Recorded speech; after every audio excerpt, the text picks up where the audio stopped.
هەڵبەت ئەمە ڕۆژێکی زۆر تایبەتە لە قوتابخانەی جیهانی نێودەوڵەتی نەحکومی. ئەمڕۆ بەم مناسبەتەوە کە ئێمە هاتوین مەراسۆنێکی وەرزشیمان ئەنجامدا. زۆر سپاسی ڕێز دکتۆر نۆزا دەکەین کە وەڕاستی هاوکارێکی پشتیوانێکی بەردەوام هەموو چالاشانە. سپاسی گشت کارمەندان و ستافی ئیداری و هەموو مامۆسایانی قوتابخانەی جیهانی نێودەوڵەتی نەحکومیەکەین کە بەڕاستی توانیان ئەم پرۆسەیە زۆر بەڕێککێشی ئەنجام بن. ئەمە بەشێکە لەو بابەتەی کە ساڵانە قوتابخانەکانی جیهان ئەنجامیان وەکو چالاکی بەردەوام کە ئێمە بڕوامان وەکو مؤسسەی جیهان بۆ پەروەردە و تعلیمی عالی بڕوامان بە خوێندنی هاوچەرخێ پەروەردەیەکی هاوچەرخێ لەبەرەوە ئەمە بەشێکە لەو پرۆسەیە. دواداری ئەمانە جێگەی متوانەی هەموو لایەک بێت و بەڵێنیشین کە بەردەوام بێت و بابەتی زیاتر و بەپێستر و مشەوەقتر بۆ خوێندکارە خۆشەویستەکانمان ئەنجامەدەین. دوادارم جێگەی متوانەی هەموو لایەک بێت و زۆر سپاس. ئەوڕۆ بە نوێنەرایەتی بەڕێز دکتۆر نەوزاد سەرۆکی میدارەتی زانکۆپەیمانکان گیان لێرەین. دەستخۆشی لە ستافی کارژێری و مامۆستایانی ورش و هەموو مامۆستایانی قوتابخانەی جیهانی نێودەوڵەتی سلێمانی دەکەم کە چالاکیێکی وەرزشی زۆرێک پێچیان ئەنجامدا. بەڕێوەچوونی ئەو چالاکیانە لە چوارچێوەی ئەو سیاسەتەیە کە ئەمیدارەتی زانکۆ پەیمانەکانی جیهان لۆ گرنگدان بە ورش و هونەر لە چوارچێوەی پەروەردە و فێرکردندا لە کوردستان گرتووە بەر.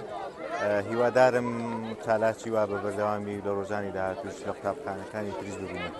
دەستێکی دەستخۆشیەکە بێسنوور بۆ ستافی قوتابخانە جیهان یا نیودەوڵەتی یا سلێمانیە ڕاستی ئەف جۆرە ماراسۆنە دەبێت هەر بەردەوام بن چونکە ئەف ماراسۆنە دەبێتە پاڵدەرێک بۆ قوتابی کەشە خواردنی دیرکەوێت هەروەسا ئەف ماراسۆنە دەبنە جێ هەندێک و لەشێکی ساغلام بۆ هەموو قوتابیە دروست بیت و قوتابی پتر هەستت هۆڵ بەرەف ورزشی بچن و بارا پتر سیقات اول سر ورزشی بیتا کردن و دا که ورزش بارا پتر برفره ببید اف جوره ماراسونه لازمه هر دم بردام بند و زور سپاس بها و دست خوش به هر شتگی دست خوشی لقطابخانه جیهان و سلیمانی دکن با رو رسمی ماراسونه که بدرجه یا 1500 متر با کرو کچان داخل سرکفنی با سرکفتی دکم و دو موسیم دکن راستی افجوره چالاکیانه خاص نسیت ورزشی و مدرسه اهلی گلک باشند و دست خوشی استافید که اینو همی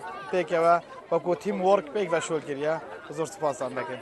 پێشەکی زۆر سپاسی قوتابخانەی جیهانەکەم بۆ ئەم ڕێوڕسمە جوانە ڕێوڕسمێکی پێشکەوت و وەرزشی لە ڕووی هونەری و وەرزشی و زانستیەوە قوتابخانەیەکی زۆر پێشکەوتووە.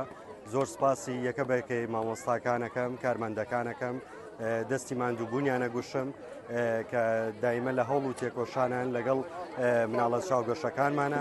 ساما زۆر دڵم خۆش بوو دەستخۆشی مەکتەبەکەمەکەم دەستخۆشی مامۆستاکانەکەم چونکە منیان گەیشتە ئەم مەرحەلەیە زۆر دڵم خۆش بوو کەوایە ناتوانم وەسفیکەم ئەو خۆشیە. سڵاتانێ بێ هاوڕێیان ئەمڕۆ لە قوتابخانەی جیهانە گەشتێکیان ڕێخست بۆ هاواری شار جەهاتین بۆ ماراسۆن ڕاستی کارێکی خۆشماوەگیر بەس حیب لەبەر دەستم نەمتوانی بیکەم قەینا ئەمەی هاوڕەکانم بەشداریان کردووە و ئاوێ خۆم کردومە ئەوە هاوڕەیەکم کەوا پلەی هەژدەیەمی بەدەستێنا زۆر پیرۆزبایی لێەکەم.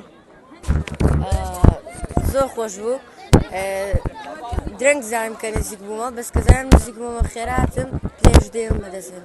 من ناوم شادیارە ئەمڕۆ بەشداریم کرد لە ماراسۆنی کە قوتابخانەکەمان بۆی ڕێخستینەوە پلەی پێنجەم بەدەستێنا زۆر دڵخۆش بوو.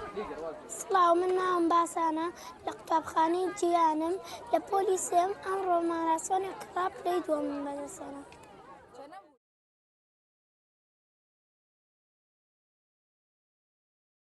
شت کۆکەنەوە.